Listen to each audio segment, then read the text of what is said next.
In the beginning, I was angry and I would say, God, why me?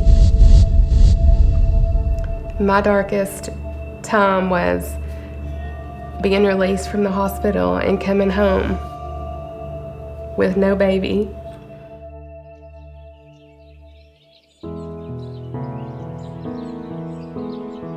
We always knew that we wanted 3 children.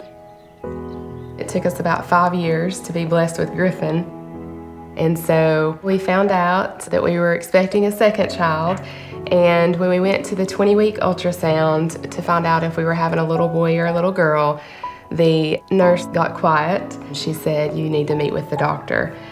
And the doctor came in and he told us that our daughter had a severe birth defect called spina bifida. Spina bifida is the failure of the spine to close. The doctor told us that hers was so severe that she would never walk. He said that we had 2 days to decide if we was going to keep the baby or abort. You know, it was one of the darkest few months of my life, but we both believed strongly that God has a plan and a purpose for every life. So abortion was never an option. Faith of a mustard seed, that is her name, Faith. So she was born September 28, 2005. We got to hold her for about 30 seconds and they took her, and she was in the NICU unit for 28 days. And we came into the NICU unit one day and our favorite nurse was in there and she said, "They're calling her Scooter," and she keeps pulling her knees up and she's crawling up in the bed. And so we came home, and that first year was a rough year because it's the first everything, the first time they crawl. And I'll never forget the first time I walked in her room and she was standing up, holding on the side of her crib. And I knew that God was gonna take care of her. And she started walking at 21 months old, and we haven't been able to stop her since. My name is Faith, and I'm 9, and I have a gospel group with my family, and I have a lot of cousins. My name is Griffin Russell, and I am 11 years old. I'm the oldest in the family. Your sister. Faith is a girly girl. She is full of life. She's a singer, a dancer, a jogger. She's stubborn and strong-willed, which is probably why she's as awesome as she is today. Faith came up to me and Robin and she said, "I want to do a 5K run so I can show people that God made me walk." I just was so scared, but God kept saying, "Don't try to limit me. You can't limit me." Our motto is we don't have to come in first, but we do have to finish. She said we can raise money for our adoption, and then we can ask everyone to bring an item to put in an Operation Christmas Child shoebox.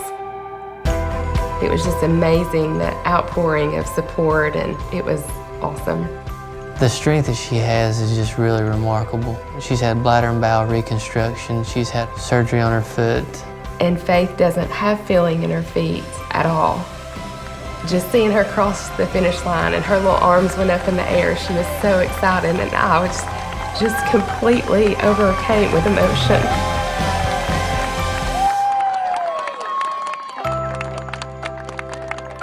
You know, it was a day that we were told would never happen.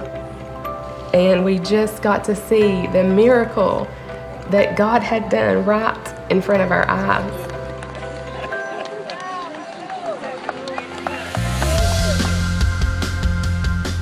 Tomorrow we are packing boxes, and we're doing 300 boxes, but I really want to say that we could do 20,000, but next year we're gonna do 500. Faith, she's a big part of our church and a big part of our community. She's overcome a lot of obstacles, and she's always ready to reach out and do something for somebody else. We're reaching out to those who may be less fortunate than us, may not ever get to hear the word of Jesus Christ.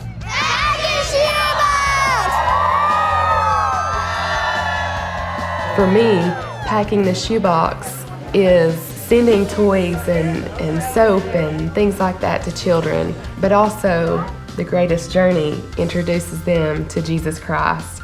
And so to that mother who can barely feed and clothe that child over there, she can find the same hope that I have in Christ.